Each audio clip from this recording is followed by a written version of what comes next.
देवी पूज पद कमल तुम्हारे, सुर नर मनुष्य हो शुकारे।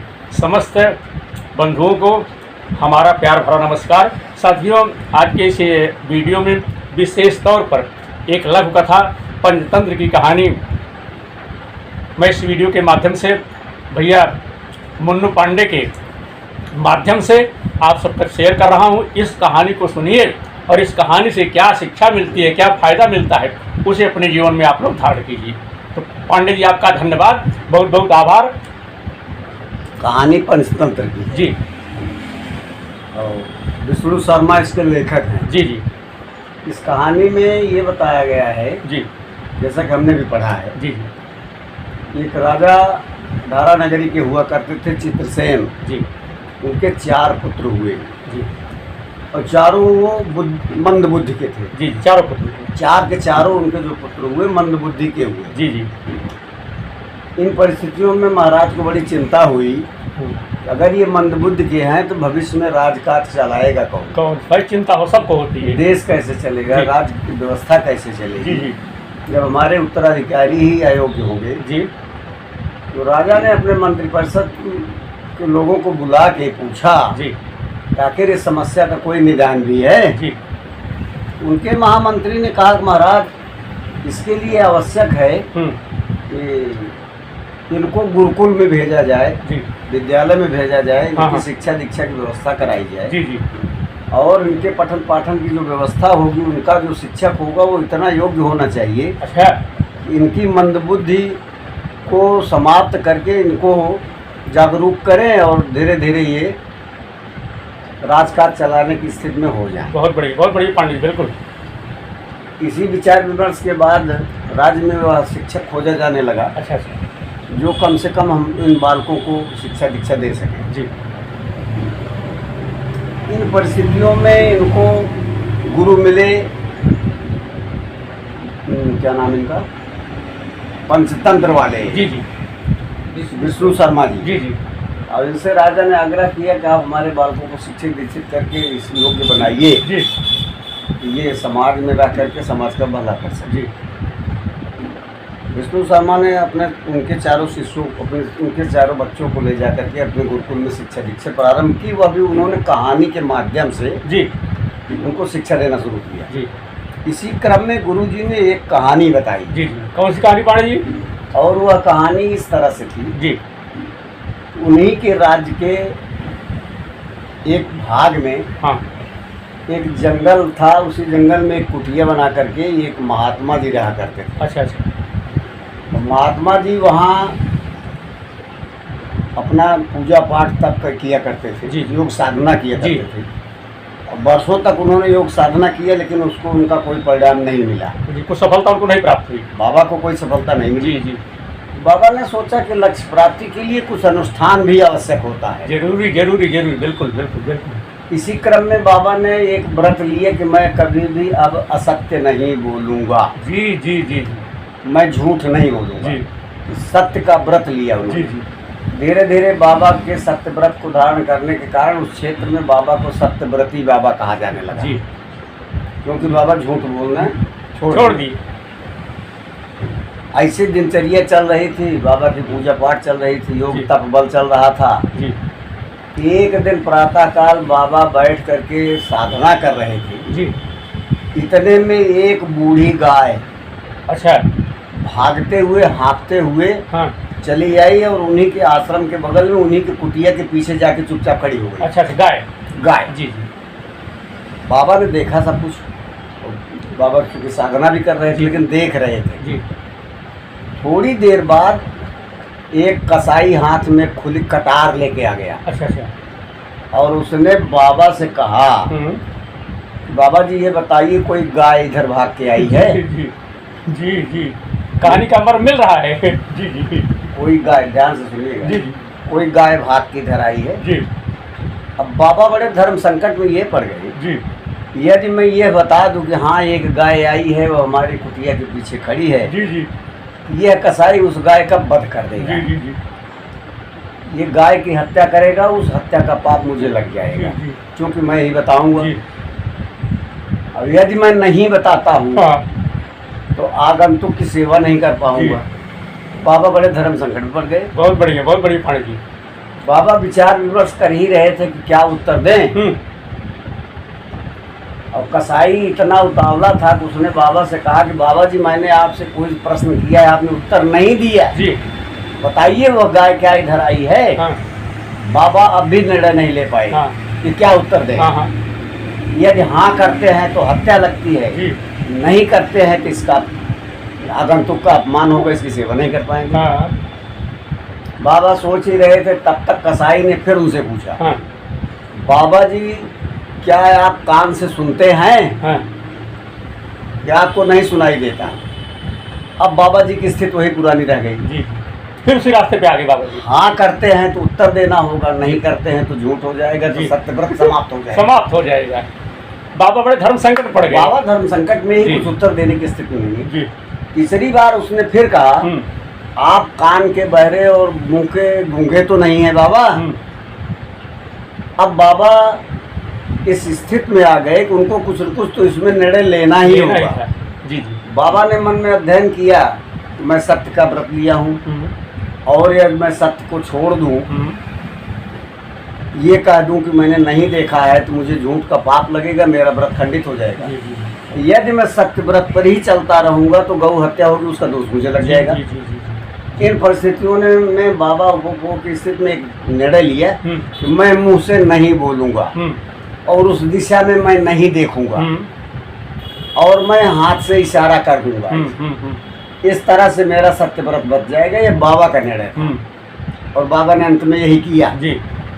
और उस कसाई के पूछने पर उन्होंने हाथ से इशारा किया कि इधर गई, ऐसे कर दिया हाथ से इशारा किसी तरफ गई। अब हुआ अंत में ये, वो कसाई गया और उस गाय का उसने वहीं पर बंद कर दिया। ये कहानी यहीं तक थी। जी, जी, जी। अब ये कहानी का दूसरा भाग शुरू होता है। जी, जी, हाँ, दूसरा भाग कहानी जी, जी, हाँ, दूसरा भाग क्या है पांडे जी? दूसरे भाग में हुआ ये कालांतर तक चलता रहा। ये कहानी यही समाप्त हो गई जी। यह प्रसंग यही बंद हो गया जी। लोग धीरे धीरे इसको भूल भी गए जी। उसी राज्य के राजा ने, राजा के यहाँ एक व्यवस्था पीढ़ियों से चली आ रही थी जी। राज्य में एक ही पुत्र पैदा होता था राजा को, केवल एक ही संतान, एक ही संतान राजाओं को होती थी और एक ही संतान वहाँ के महामंत्री ब्राह्मण को भी होती थी। अच्छा, अच्छा, जो राजा का महामंत्री जी, जी, जी। तो पीढ़ियों के अंतराल के बाद राजा और मंत्री के देहावसान के बाद उन्हीं के दोनों पुत्र जो होते थे, राजा का पुत्र राजा होता था, मंत्री का पुत्र मंत्री बन जाता था। ऐसे वह दसियों पीढ़ियों से चलता आ रहा था। इसी क्रम में उस राजा के एक पुत्र की प्राप्ति हुई और कुछ थोड़े से अंतराल के बाद मंत्री को भी एक पुत्र पैदा हुआ जी, जी। दोनों बालक जो है धीरे धीरे बड़े हुए और राज्य की व्यवस्था जैसे चल रही थी सुचारू रूप से चलती रही जी। महाराज ने अपने पुत्र के विवाह का आयोजन किया जी। राजा ने अपने पुत्र के लिए जी कहीं से कन्या की व्यवस्था हुई और एक दूसरे के विवाह की व्यवस्था हो गई जी।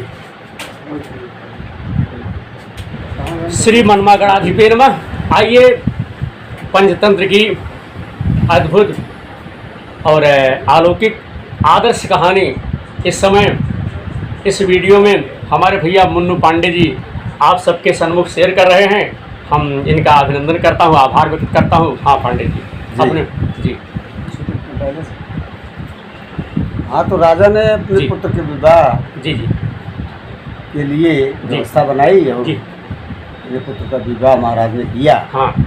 और जो राजकुमारी आई राजा के यहाँ जी जी उस बालक की पूरी तरह से अनुकूल थी जी।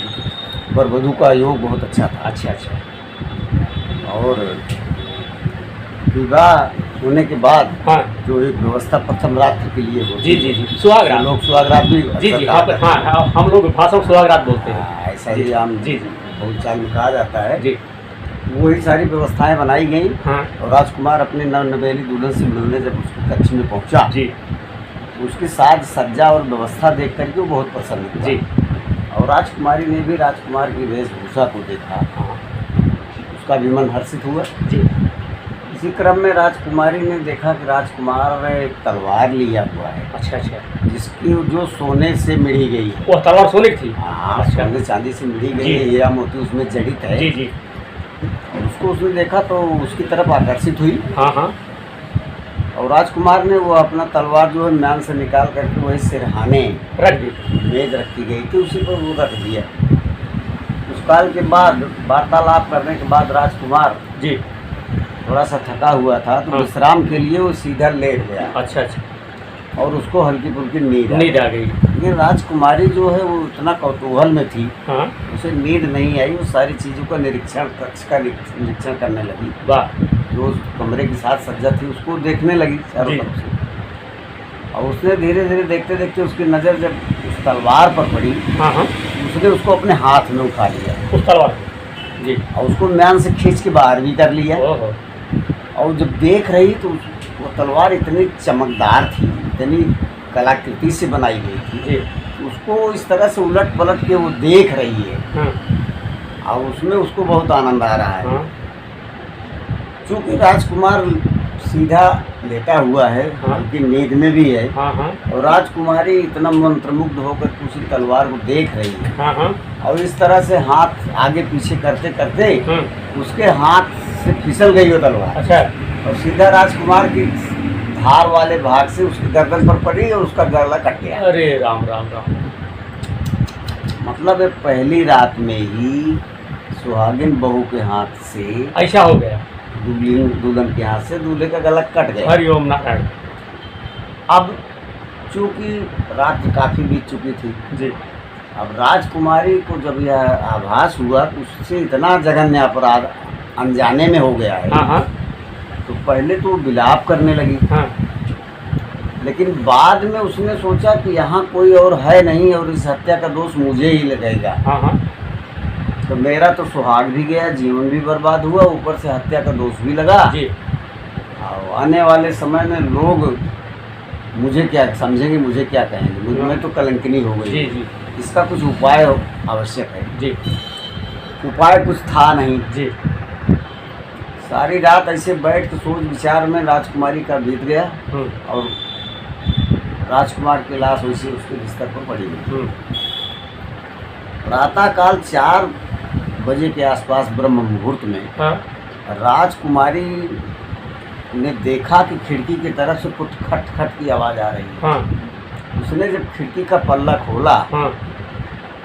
उसी की खिड़की के पीछे एक पुराना जीर्ण शीर्ण मंदिर था। अच्छा।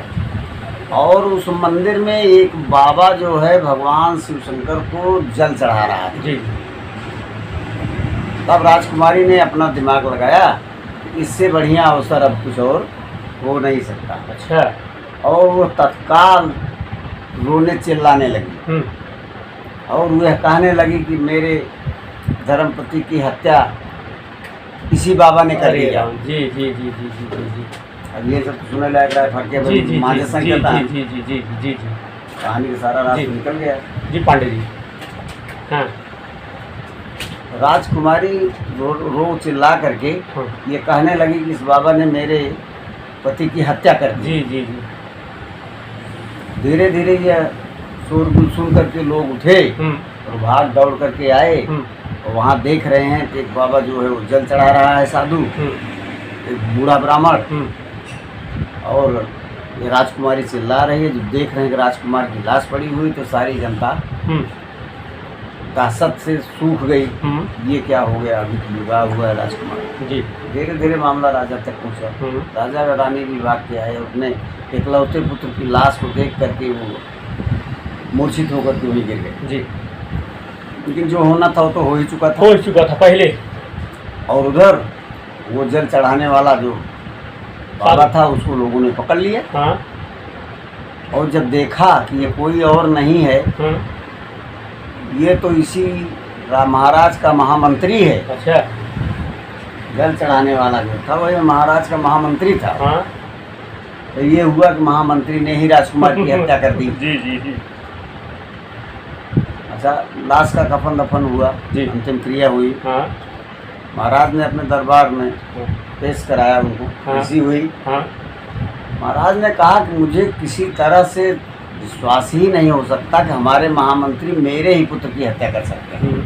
ऐसा हो नहीं सकता। हाँ इसमें कहीं न कहीं से कुछ न कुछ साजिश अवश्य है। हाँ लेकिन सारे साबूत जो हैं वो महामंत्री के विपरीत जा रहे थे। हाँ मौके पर वो पकड़े गए थे, हाँ। मौके पर लाश मिली थी। हम्म, और नई नवेली दुल्हन जो राजकुमारी थी उसने कहा कि मेरे सामने इन्होंने हत्या की जी है। इस तरह से गवाह भी सामने था। जी अब राजा के सामने सबसे बड़ी मजबूरी ये थी कि महामंत्री को बचाव के लिए कोई रास्ता ही नहीं बचा था। हाँ हाँ इसके बाद भी महाराज को विश्वास नहीं था कि हमारा महामंत्री इस तरह से हत्या कर कर सकता है। जी उधर आरोप लगाने वाला पक्ष बार बार ये कह रहा था कि हाँ। महामंत्री के मन में राज्य प्राप्त करने का लालच हो गया था, हाँ इसीलिए उसने इकलौते राजकुमार की हत्या हत्या करके अपने पुत्र को राजा बनाना जी चाहता जी है। जी महाराज के साथ इन्होंने गद्दारी की। जी और जब यह मौका दिया गया महामंत्री को, हाँ महामंत्री आप भी अपने बचाव में कुछ कहेंगे? हाँ तो महामंत्री ने कहा कि मुझे कुछ भी नहीं कहना, हाँ यह सब ब्रह्म व्यवस्था है, भगवान की इच्छा का परिणाम है। जी ईश्वर जब जो चाहता है वही होता है। जी मैं किसी भी तरफ से, मेरे पास कोई साबूत नहीं है अपनी सफाई में, हाँ इसलिए मैं स्वीकार करता हूँ कि हत्या मैंने किया। क्योंकि मेरे पास किसी बात का कोई उत्तर नहीं है। हाँ सारे साक्ष्य मेरे विरुद्ध हैं। तो महाराज जो भी उचित निर्णय आप समझें, हाँ जी जी मुझे आपका हर फैसला स्वीकार है। लेकिन चूंकि राजा बुद्धिमान और ज्ञानी थे, हाँ और वो अपने महामंत्री को अपने साथ बचपन से ही जानते थे, जी इसलिए उनका हृदय यह नहीं कह रहा था कि हमारा महामंत्री इतना बड़ा जघन्य अपराध कर भी सकता है। लेकिन चूंकि सारे साबूत मंत्री के खिलाफ थे तो निर्णय तो करना ही था। और क्या? तो महाराज ने अंत में एक निर्णय लिया और उन्होंने कहा कि मैं महामंत्री को केवल इस देश से निकाला दे देगा और कोई सजा नहीं दूंगा, और मैं इन्हें कोई सजा नहीं दूंगा।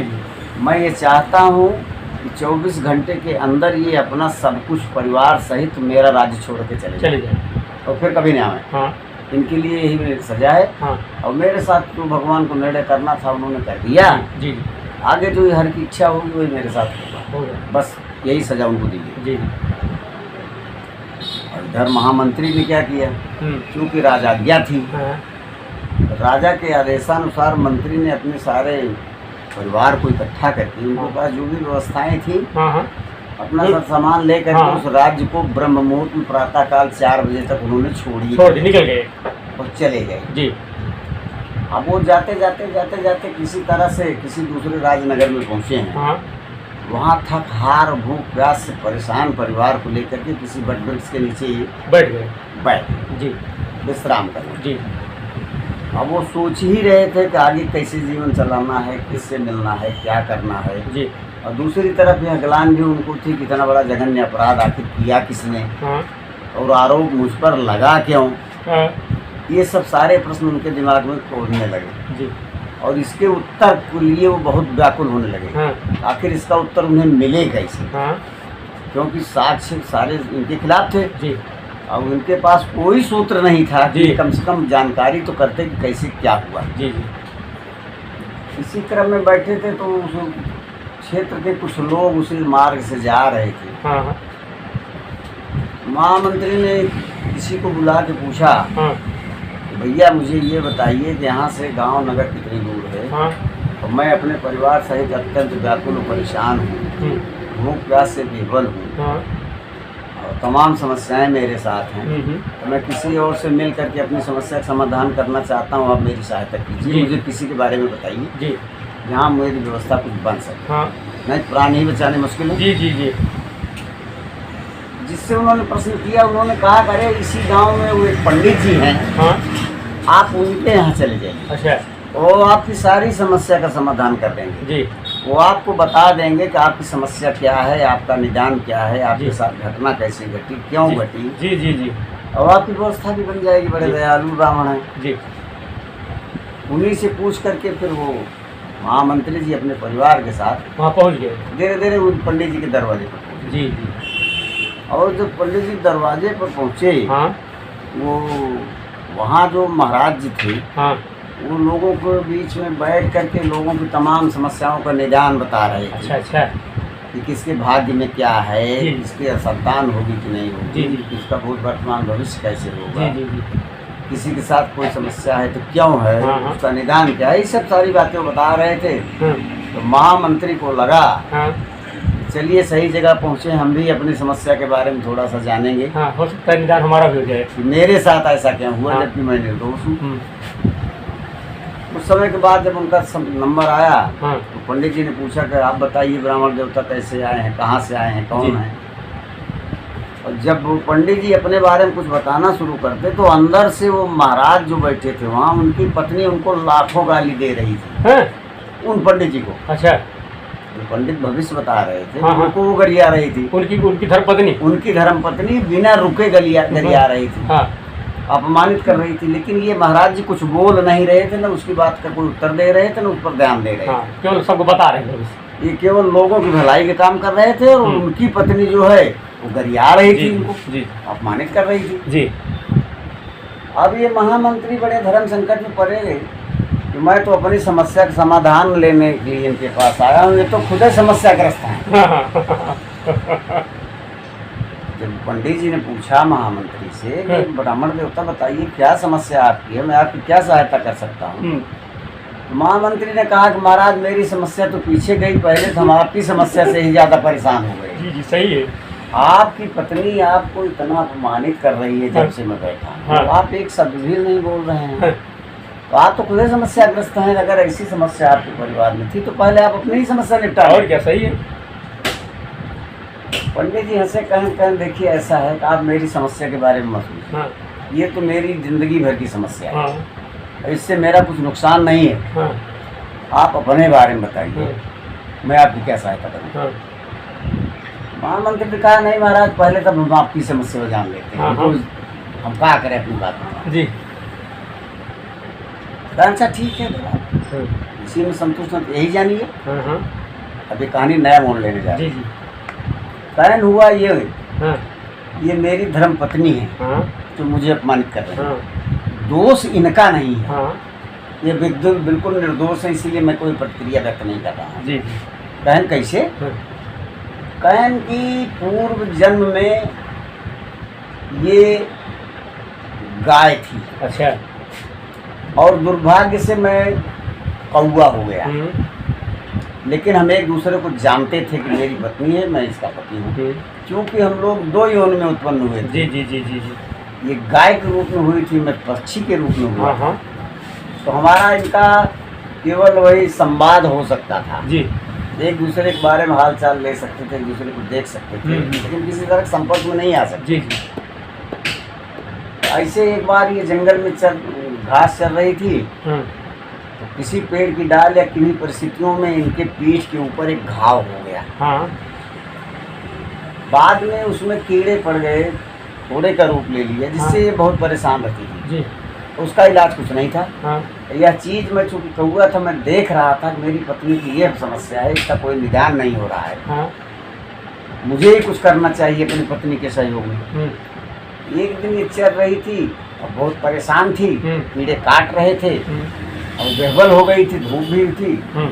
मुझे लगा कि आज ही अवसर है, लाइए मैं इसका फोड़ा जो है साफ कर दें। हाँ मैंने ऊपर से उड़ करके चोंच से हाँ इसके फोड़े को तोड़ा, हाँ जिससे इसको असह पीड़ा हुई। हाँ और ये गाय के रूप में थी, लेकिन ये चिल्लाने लगी, मुझे गरियाने लगी, हाँ मुझे प्रताड़ित करने लगी, वो भागी। हाँ। लेकिन जब भाग रही थी तो मुझे लगा कि अवसर ऐसा अच्छा है, हाँ इसी समय इसके फोड़े की सफाई कर देते हैं। हाँ हाँ मैं उड़ उड़ करके साफ करता रहा, भागती रही अच्छा और इसको दर्द होता रहा। हाँ हुआ ये कि इतना बेहबल होके भागी, इतनी गर्मी का महीना था, हाँ ये भागते भागते भागते भागते गंगा जी के तट पर पहुंची और इतनी जोर से इसने छलांग लगाई, हाँ सीधा गंगा जी में कूद गई मुझसे बचने के लिए। अच्छा अच्छा जी और जब कूदी तो तुरंत डूब गई हाँ और फिर वे वापस नहीं आई नहीं आई।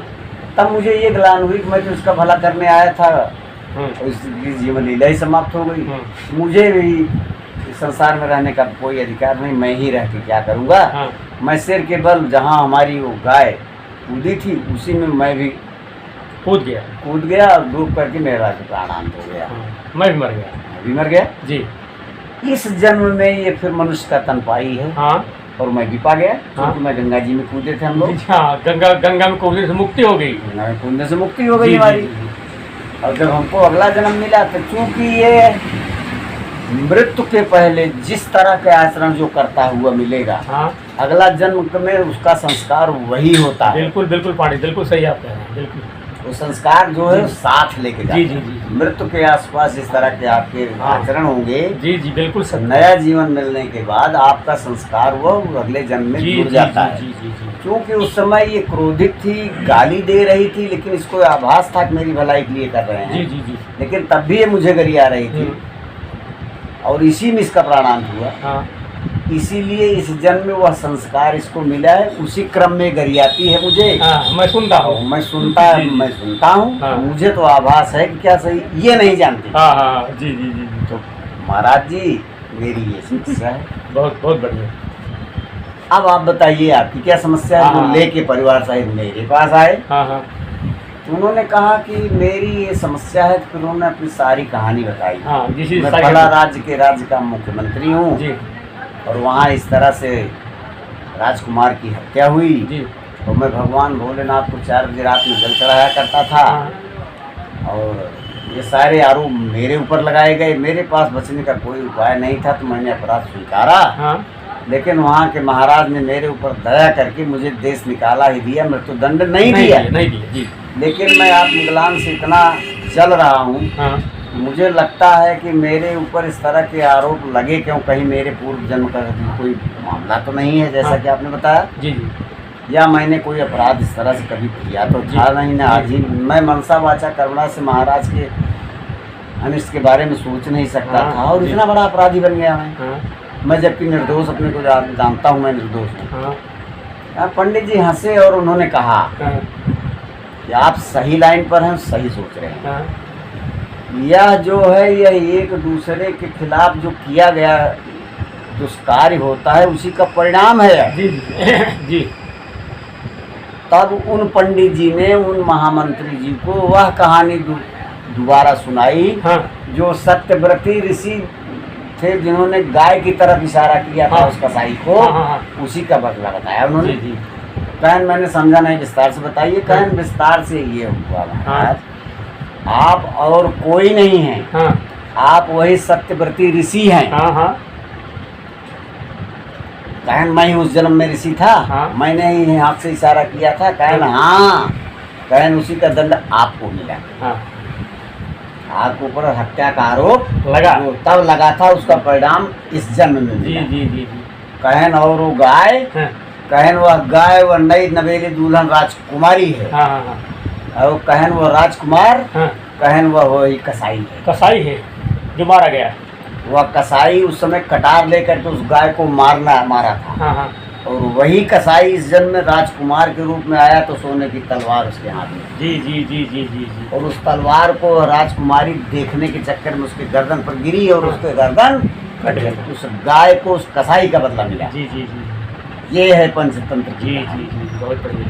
तो साथियों, तो जी, इन परिस्थितियों में विष्णु शर्मा ने कहा, हाँ, यह जीवन जो है ये भगवान की एक अद्भुत देन है। जी, जी, यदि आप इसका सदुपयोग करेंगे, जी। इससे समाज का भला होगा, जी। परिवार का भला होगा, देश का भला होगा। जी, जी,